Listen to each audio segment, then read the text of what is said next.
In the Buddha's time, the kingdom of Kosala was ruled by King Pasenadi.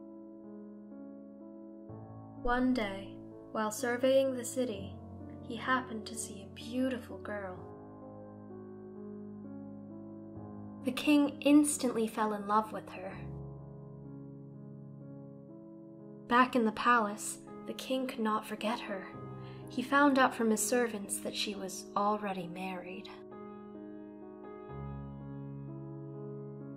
In order to see the woman more often, the king summoned her and her husband to work as servants and live at the palace. Each day, the sight of the woman made the king's lust grow. On the other hand, the sight of her husband made him burn with envy and hatred. The king devised a way to get rid of the husband. He decided to send the husband off on an impossible mission. The husband was tasked with retrieving treasures that only exist deep underwater, rare lotus flowers and red earth. The punishment for failure was death. The wife was worried sick. She prepared a food pack for her husband and gave it to him as he left for his mission. Along the way, the man came across a fellow traveler who was down on his luck. Feeling compassionate, he shared half of his meager meal and continued on his mission. When he arrived at the river, he ate some of his meal and shared the rest with the fish. It was at this point that he decided to ask a final favor. "O spirits, I have made merits by sharing my meal with the traveler and with fish. I now share the merits of my charity with you. May you repay my good deeds by helping me on my mission." Hearing his dedication, a supernatural being in that area brought the lotus flowers and red earth and placed them beside him.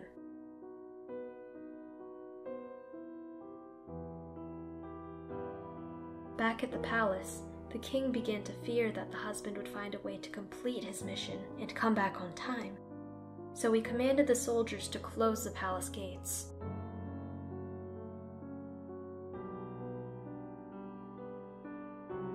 The soldiers were confused because the palace gates usually remained open until after sundown. The king ordered them to ignore all requests to open the gates. When the husband arrived back at the palace, he saw the gates closed and announced that he had finished his mission.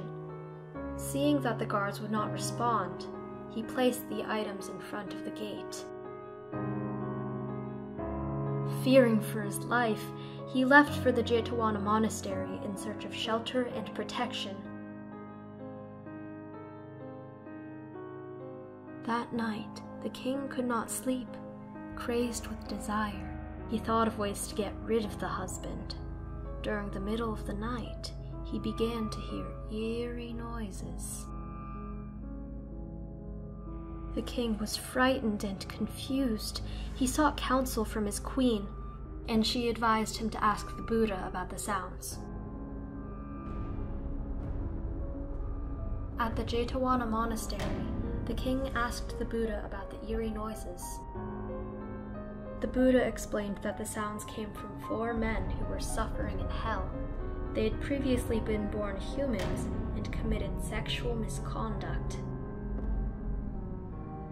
Now in hell, they spent their days climbing a thorny tree, trying to escape the hot fires below.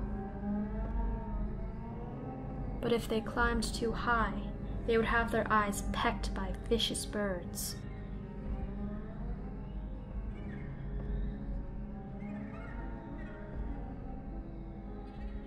After hearing the state the 4 adulterous men were in, the king became terrified about the karma of his own actions.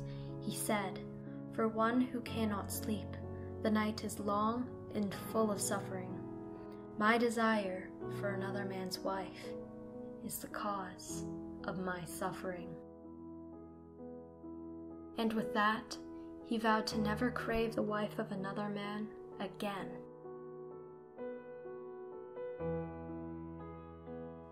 What do you think the moral of this story is?